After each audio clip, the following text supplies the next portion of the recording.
오늘 여러분과 함께 읽으셨던 우리 본문의 말씀을 가지고 인생의 요단을 건널 때라고 하는 제아의 말씀으로 은혜를 나누고자 합니다.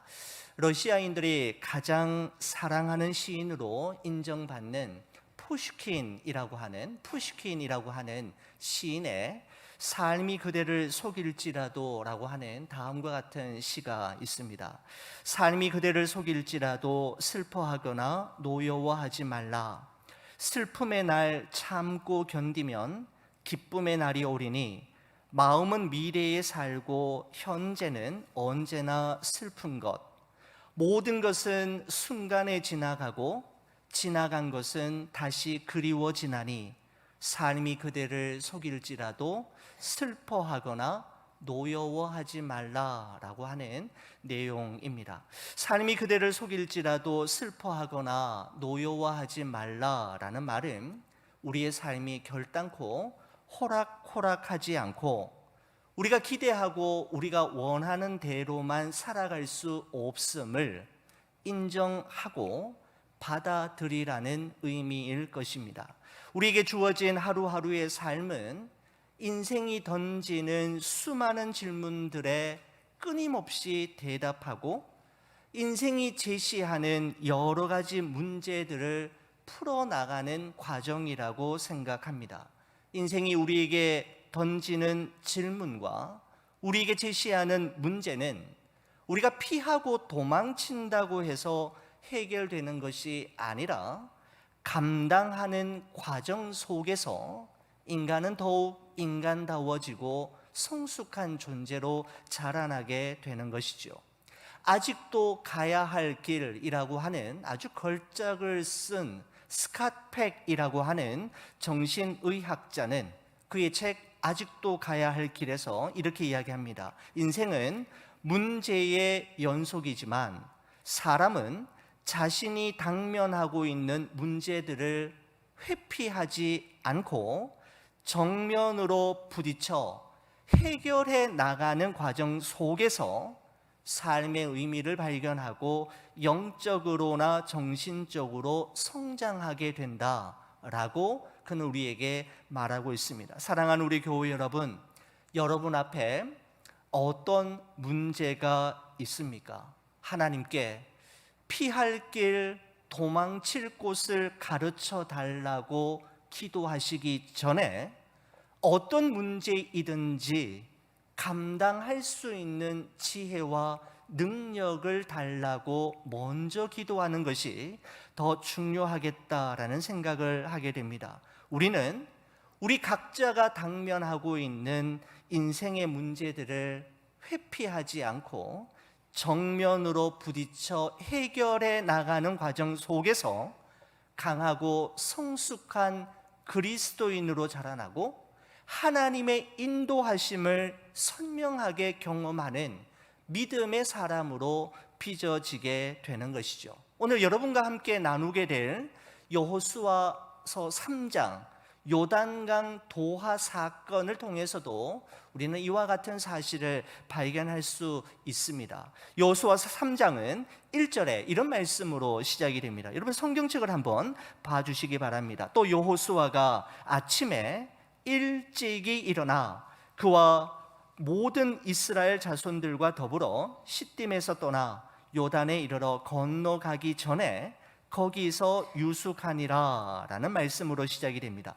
모세를 이어 여호수아가 이스라엘의 차세대 리더가 된 이후 그가 가장 먼저 감당해야 했던 첫 번째 과업은 200만 명이 넘는 이스라엘 백성들을 이끌고 요단강을 건너는 것이었습니다. 여러분 그 당시 여호수아와 이스라엘 백성들이 건너야만 했던 요단강의 상태가 어떤 상태였는지에 대해 본문 15절은 짧게 그러나 많은 정보를 우리에게 제공하고 있는데 15절의 말씀을 보시면 이런 표현이 있습니다. 요단이 곡식 거두는 시기에는 항상 언덕에 넘치더라 라고 되어 있습니다. 요단에 뭐가 넘쳤다는 걸까요? 요단 강물이 넘실거리는 그런 넘쳐나는 물이 충만했다라는 것이죠.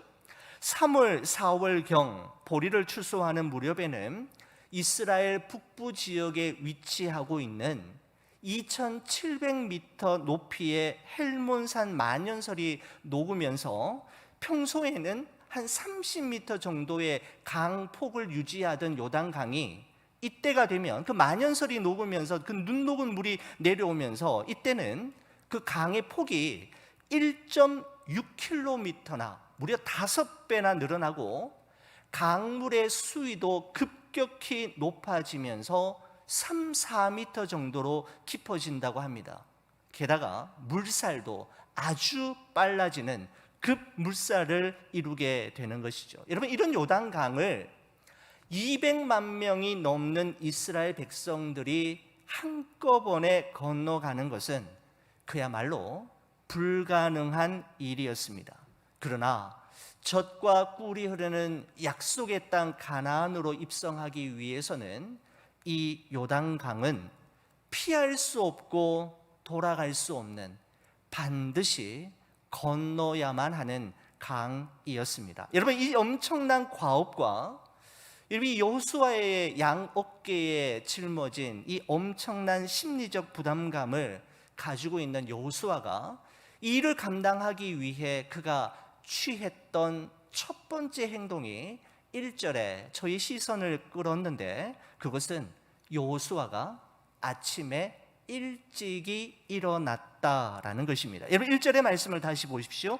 또 여호수아가 아침에 일찍이 일어나서 라고 했습니다. 여러분, 그냥 지나칠 수 있는 표현이지만은 여호수아가 아침에 일찍이 일어났다라고 하는 표현은 여기서만 우리가 볼 수 있는 것이 아니라, 우리가 앞으로 살펴보시겠지만 여리고성 전투를 앞두고 있는 여호수아 6장 12절에도 보면 또 여호수아가 아침에 일찍이 일어나니 라고 기록하고 있고, 아간의 범죄로 인해 이스라엘 공동체 내부에 일어난 이 엄청난 사건을 해결하기 위한, 그리고 중요한 선택과 결정을 해야 하는 상황에서 여호수아 7장 16절에 보면 이에 여호수아가 아침에 일찍이 일어나서 라고 기록하고 있고, 무엇보다도 아이성 전투를 앞두고 있는 여호수아 8장에서도 여호수아가 아침에 일찍이 일어나라고 기록하고 있는 것을 볼 수가 있습니다. 여러분, 여호수아가 원래 새벽 잠이 없는 새벽형 인간이었는지는 우리가 알 수 없지만, 한 가지 분명한 사실은 여호수아는 자신의 일생일대에 중요한 사건과 또 중요한 선택과 결정을 앞두고 있을 때마다 그는 아침에 일찍이 일어났다라는 사실입니다. 여러분, 아침에 일찍이 일어나서 뭐 했을까요? 뭐 하려고 여호수아가 아침에 그렇게 일찍이 일어났을까요? 또 그것을 성경이 한 곳도 아니고 여러 곳에서 기록해 두고 있는 걸까요? 여러분, 여호수아서 전체의 문맥을 볼 때 여호수아가 아침에 일찍 일어난 이유는 한 가지입니다. 하루의 첫 시간을 하나님 앞에 머무르며 하나님의 도우심과 인도하심을 구하기 위해, 기도하기 위해 아침을 깨웠던 것이죠. 여러분, 오케스트라 단원들이 연주를 시작하기 전에 피아노와 오보의 소리를 들으면서 여러 가지 악기들의 관과 현을 튜닝하는 것처럼 우리들의 삶에도 삶을 튜닝하는 시간은 반드시 있어야 합니다. 저는 바로 이 삶을 튜닝하는 시간이 분주한 일상이 시작되기 전 먼저 하나님 앞에 고요히 머물러 말씀을 읽고 말씀을 묵상하며 고개를 숙여 기도의 손을 모으고 기도하는 것, 바로 그것이라 저는 생각합니다.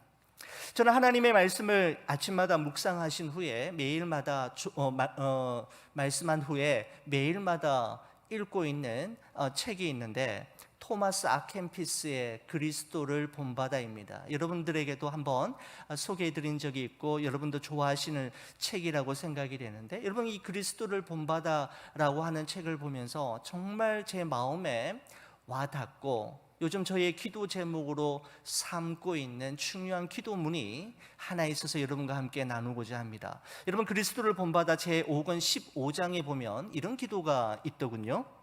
주여, 이 일이 주께서 기뻐하시는 것이라면 그렇게 꼭 이루어지게 하소서. 주여, 이 일이 주께 영광이 되는 것이라면 주의 이름으로 꼭 이루어지게 하옵소서.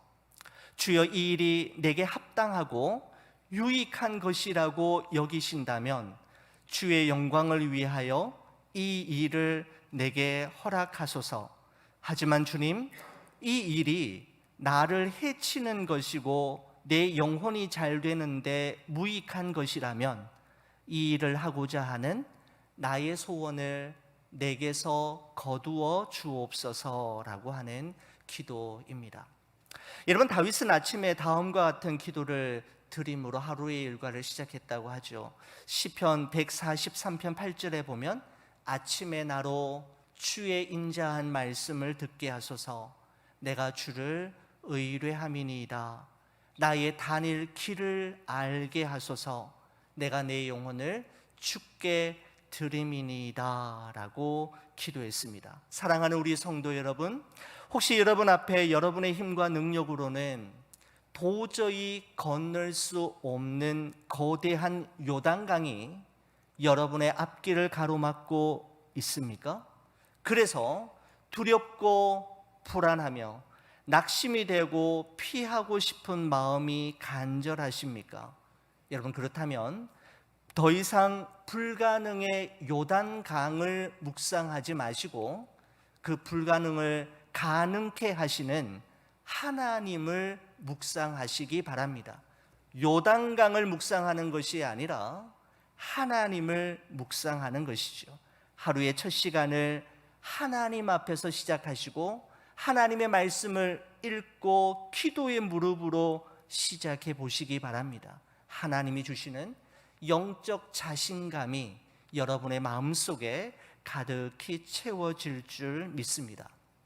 여러분, 이처럼 아침에 일찍이 일어난 여호수아는 하나님의 도우심과 인도하심을 구하는 기도를 드린 후에 이제 요단강을 건너는 세 가지 방법을 제사장들과 백성들에게 제시하는데, 요단강을 건너는 그 첫 번째 방법은 언약궤의 뒤를 따르는 것이었습니다. 자, 오늘 본문 3절의 말씀을 여러분 한번 보시기 바랍니다.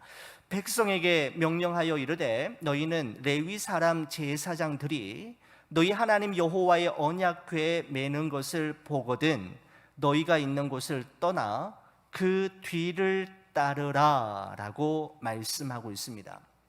여러분, 만약 우리가 여호수아의 입장이었다면 요단강을 건너기 전 어떤 명령을 내렸을까요?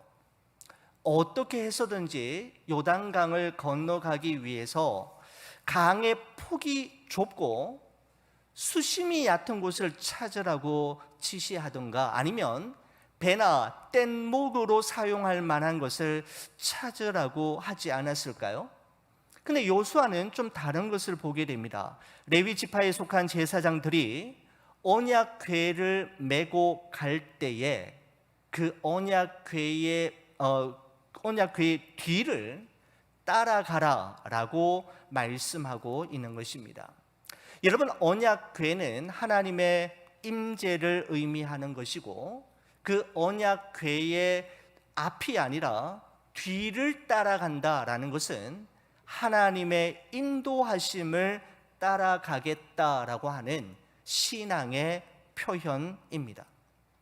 여러분, 모세는 파란만장했던 40년 광야 여정을 회상하면서 하나님의 인도하심을 이렇게 표현한 적이 있습니다. 신명기 1장 33절의 말씀을 보시면 그는 너희보다 먼저 그 길을 가시며 장막 칠 곳을 찾으시고 밤에는 불로 낮에는 구름 기둥으로 너희가 갈 길을 지시하신 자이시니라 라고 말씀하고 있습니다. 여러분, 우리 하나님은 오늘 우리가 해야 할 일이 무엇이며 오늘 우리가 가야 할 길이 어디인지를 어느 누구보다도 정확하게 알고 계시고 해야 할 일과 가야 할 길을 지시해 주실 뿐만 아니라 언제나 앞장서 가시면서 우리를 인도해 주시는 분이십니다. 여러분, 그런데 4절의 말씀을 보시면은 이스라엘 백성들이 언약궤의 뒤를 따라갈 때에 일정한 거리를 두라고 말씀하는 것을 보게 됩니다. 자, 제가 한번 읽어보겠습니다. 3장 4절 말씀입니다. 그러나 언약궤의 뒤를 따라가되, 그러나 이 말이겠죠. 너희와 그 사이 거리가 2000규빗쯤 되게 하고 그것에 가까이 하지 말라. 그리하면 너희가 행할 길을 알리니 너희가 이전에 이 길을 지나보지 못하였음이니라 하니라 라고 말씀하고 있습니다. 자, 여기 보시면은 규빗이라고 하는 단어가 나옵니다. 여러분, 한 규빗은 성인 남자의 이 손가락 끝에서 이 팔꿈치까지의 길이를, 요 길이를 한 규빗이라고 이야기하는데 보통 40cm에서 45cm 요 정도를 한 규빗으로 오늘날 성경학자들은 이야기합니다. 여러분, 그런데 2000규빗쯤 언약궤와 거리를 두고 그 뒤를 따라가라라고 이야기했잖아요. 그러니까 2000규빗이라고 한다면 한 800m에서 900m 정도 그 뒤를 뒤따라가야만 한다라는 것입니다. 여러분, 왜 여호수아는 이와 같은 이야기를 했던 걸까요? 두 가지 이유를 학자들은 이야기하고 있습니다. 첫 번째, 왜 언약궤 뒤를 바짝 따라가지 않고 800에서 한 900m 정도의 거리를 둔 채 뒤를 따라가게 했느냐 하면, 첫 번째는 무엇인가 하면 이스라엘 백성들로 하여금 언약궤보다 절대로 앞서가지 못하도록 안전거리를 확보해 두기 위함이었습니다. 언약궤가 서면 그들도 서고 언약궤가 가면 그들도 나아가는 것입니다. 우리는 조급하고 서두르는 경향이 있지만 하나님은 결단코 서두르시거나 조급해 하시지 않으시지요. 바로 이스라엘 백성들로 하여금 하나님이 인도하시는 속도보다 더 빨리 더 나아가지 않고 따라서 가기를 원하셨기 때문입니다. 여러분, 또 다른 한 가지 이유는 이스라엘 백성들로 하여금 요단 강물을 보지 않고 오직 언약궤만을 주목하며 걷도록 하기 위해 이 사이의 거리를 두었다라고 하는 해석도 있습니다. 여러분, 한번 상상해 보십시오.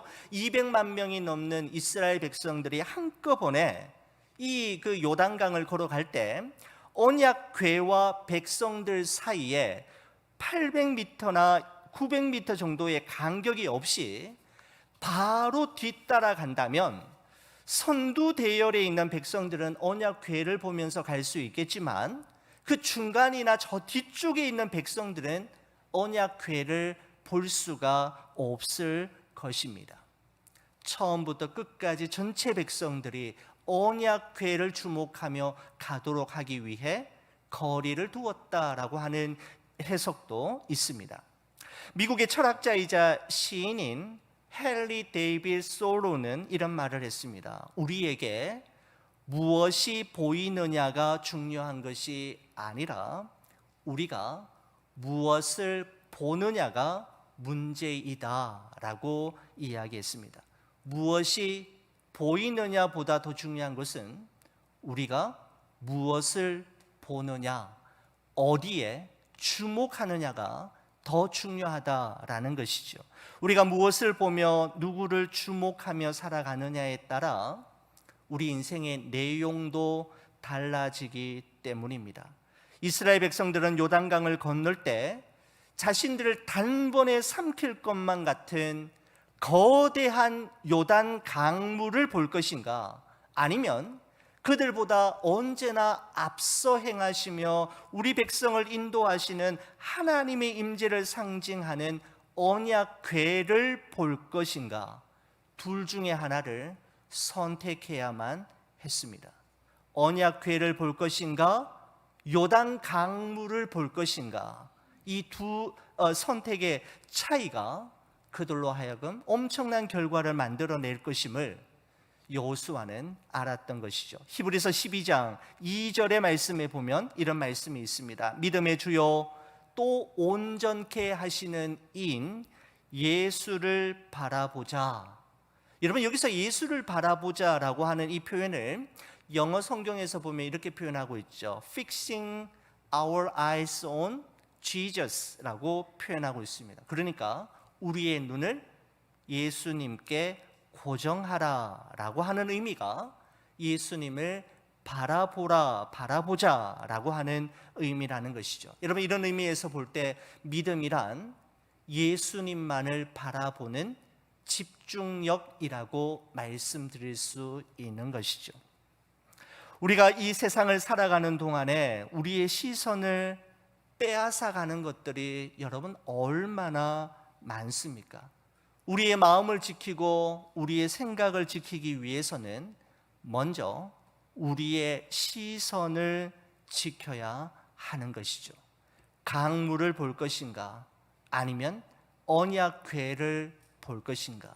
무엇을 주목하며 살아가며 무엇을 주목하며 나아갈 것인가가 우리의 미래의 삶을 결정하는 것이죠. 사랑하는 우리 성도 여러분, 우리 인생을 가로막는 요단강을 건널 때 강물을 바라보지 마시고 믿음의 눈을 들어 앞서 가시는 우리 대장 예수 그리스도만을 바라보며 걸어가는 우리 좋은 비전교회가 되기를 간절히 축원을 드립니다.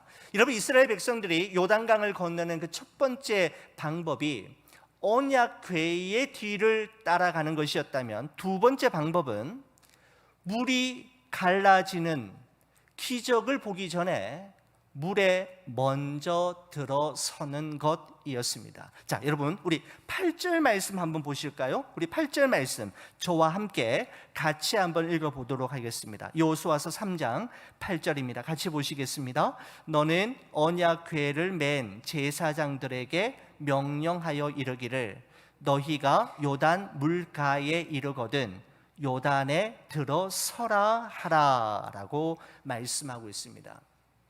그러면 어떤 일이 일어날 것인가에 대해 여러분 13절 말씀도 보실까요? 우리 13절 말씀도 같이 보겠습니다.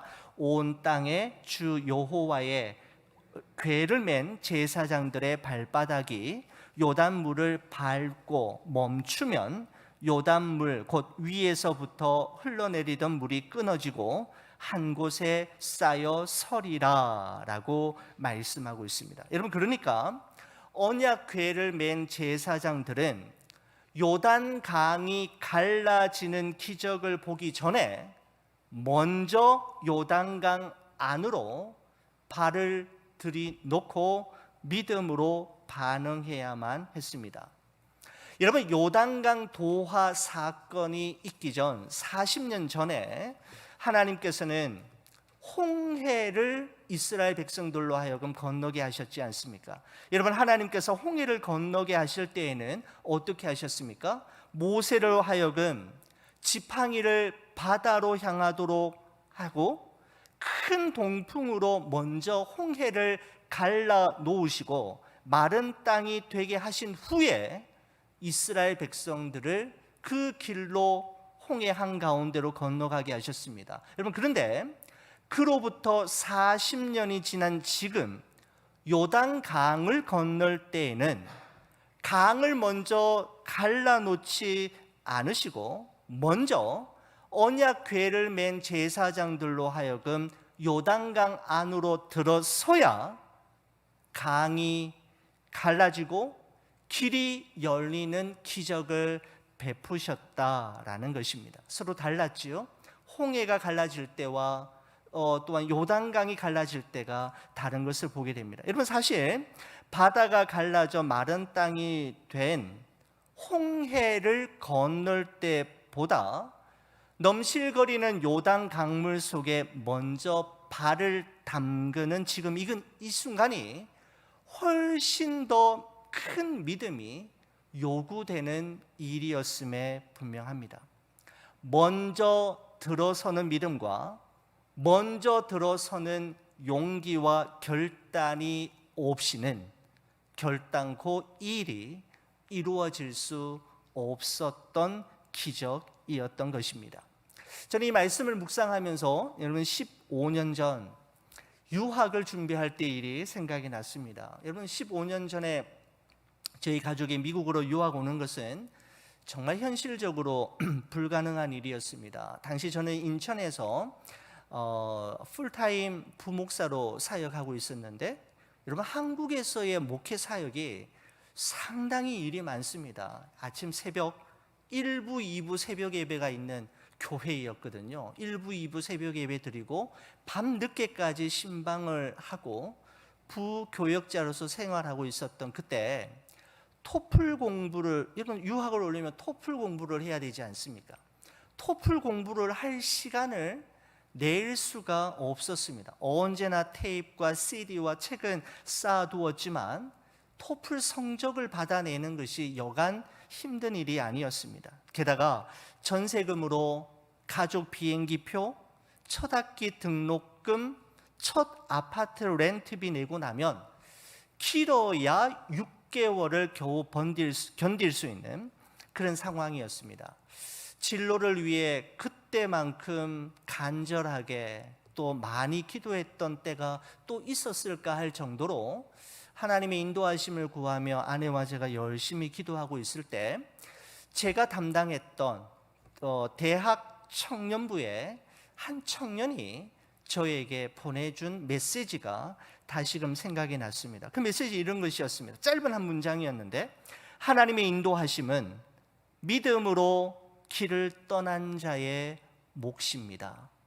믿음으로 길을 떠난 자만이 하나님의 인도하심을 받을 수 있다라는 것이죠. 그러면서 창세기 12장 1절 말씀이 그 아래쪽에 기록되어 있었습니다. 여호와께서 아브라함에게 이르시되 너는 너의 고향과 친척과 아버지의 집을 떠나 내가 내게 보여줄 땅으로 가라. 보여준 땅이 아니라 보여줄 땅으로 가기 위해서는 믿음으로 믿음의 첫 걸음을 내딛는 요단강의 첫 발을 내미는 그런 믿음이 있어야만 가능한 것이죠. 여러분 제가 이 청년으로부터 이 말을 들은 이후 뒤도 돌아보지 않고 유학 준비를 했고 미국에 무사히 올 수 있게 되었을 뿐만 아니라 여러분 제가 첫 번 학기에 우리 클래스에 30여 명의 제 동기 한국 유학생들이 있었었는데 여러분 지금은 그분들은 다 한국으로 자이든 타이든 간에 한국으로 다 돌아가고 6개월 견딜 수 있을까 말까라고 했던 저희 가족은 아직도 미국에 머물면서 여러분과 함께 행복한 신앙생활을 하고 있는 것이죠. 여러분 우리는 종종 도저히 건널 수 없는 요단강 앞에서 하나님과 타협을 하듯이 이렇게 기도하곤 합니다.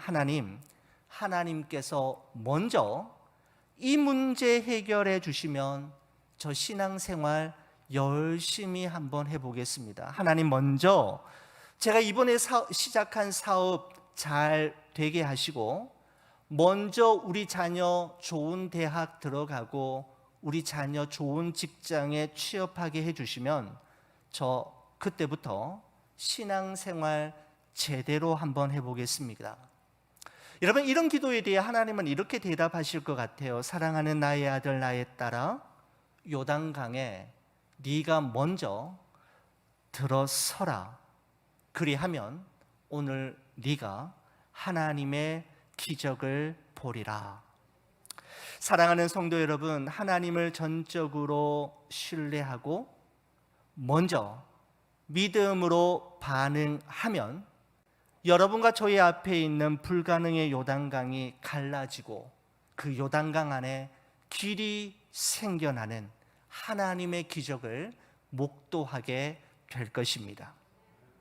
여러분, 이스라엘 백성들이 요단강을 건너는 세 번째 방법, 여러분이 잠깐 또 나누고 말씀을 마치도록 하겠습니다. 세 번째 방법은 자신이 있어야 할 자리를 끝까지 지켜내는 것이었습니다. 여러분, 여호수아서 3장 마지막 절, 우리 17절 말씀, 우리 이 17절 말씀 같이 한번 읽어보겠습니다. 같이 봅니다. 여호와의 언약궤를 맨 제사장들은 요단 가운데 마른 땅에 굳게 섰고 모든 백성이 요단을 건너기를 마칠 때까지 모든 이스라엘은 그 마른 땅으로 건너갔더라라고 말씀하고 있습니다. 여러분, 그냥 지나칠 수 있는 구절이지만 대단히 중요한 토픽을 우리에게 주고 있는 말씀이라고 생각이 됩니다. 여러분, 지금 요단강을 건너는 이스라엘 백성들의 수는 대략 한 200만 명 정도로, 그 이상으로 학자들은 보고 있습니다. 여러분, 이 사람들이 한꺼번에 이 강을 건넌다고 여러분 한번 생각해 보십시오. 어린아이에서부터 걸음 걷기가 힘드신 어르신들, 고령의 어르신들까지 이 강을 건너기 위해서는 200만 명이 말입니다. 이거 단시간에 건널 수 있는 것이 아니라 제가 생각하기에는 아마 하루 종일 걸리지 않았을까 싶습니다. 언제 다시 강물이 덮칠지 모르는 긴박한 상황 속에서 200만 명이 모두 다 요단강을 건너 지나갈 때까지 그 요단강 중앙에 마지막까지 남아 있었던 사람들이 누구이었는가 하면 바로 양 어깨에 그 언약궤를 맨 제사장들이었습니다. 바로 제사장들의 이러한 순종이 없었다면 그날 이스라엘 백성들의 요단강 도하는 또 어떻게 되었을런지 모르겠습니다. 여러분, 그렇습니다. 사람이 가장 아름답고 누군가에게 도전과 감동을 줄 때에는 비가 오나 눈이 오나 어떠한 형편이나 어떠한 처지에서든지 자신이 있어야 할 그 자리에서 자신에게 주어진 소명과 소임을 묵묵히 감당해낼 때 우리는 그 사람을 통해 감동을 받게 되고 그 사람에게서 영적 권위를 느끼게 되는 것이죠. 여러분, 저는 그날의 일들을 생각해 볼 때 제사장들이 언약궤를 메고 요단강 중앙에 있고 200만 명의 사람들이 그 앞을 지나갈 때 모두 다 한결같이 제사장을 보며 그 요단강을 지나갔을 것입니다. 얼마나 고마웠을까요? 얼마나 감격적이었을까요? 우리에게 이와 같은 제사장이 있다라는 사실이 이스라엘 공동체에 얼마나 힘이 되고 용기가 되었을까요? 자신들이 요단강을 다 건너기까지 하나님이 말씀하신 그 자리에서 하나님의 말씀대로 순종하는 모습을 보며 이스라엘 백성들은 그날 감동과 도전을 받았을 것입니다. 여러분, 여호수아와 더불어 백성들의 영적인 리더였던 제사장들은 가장 먼저 요단강에 들어갔고 가장 마지막까지 요단강 안에 머물러 있었습니다. 바로 제사장들은 자신들의 행동을 통해 하나님께 믿음으로 순종하는 것이 어떤 것인지를 직접 보여주었던 것이죠.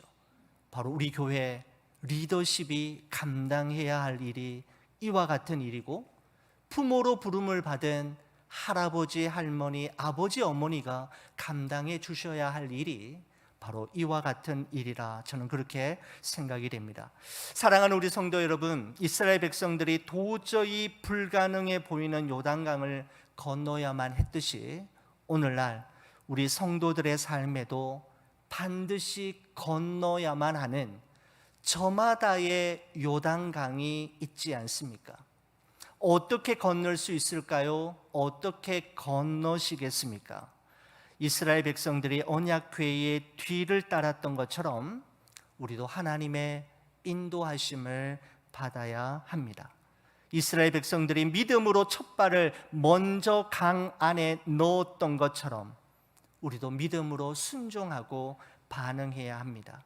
그리고 이스라엘 백성들이 요단강을 다 지날 때까지 제사장들은 언약궤를 어깨에 메고 하나님께서 보내신 그 자리를 묵묵히 지켜내었던 것처럼 우리 역시 내가 지금 있는 이곳은 하나님께서 보내신 곳이며 내가 지금 감당하고 있는 이 일은 하나님께서 내게 맡기신 일임을 기억하고 자신의 자리를 끝까지 지켜내는 것입니다.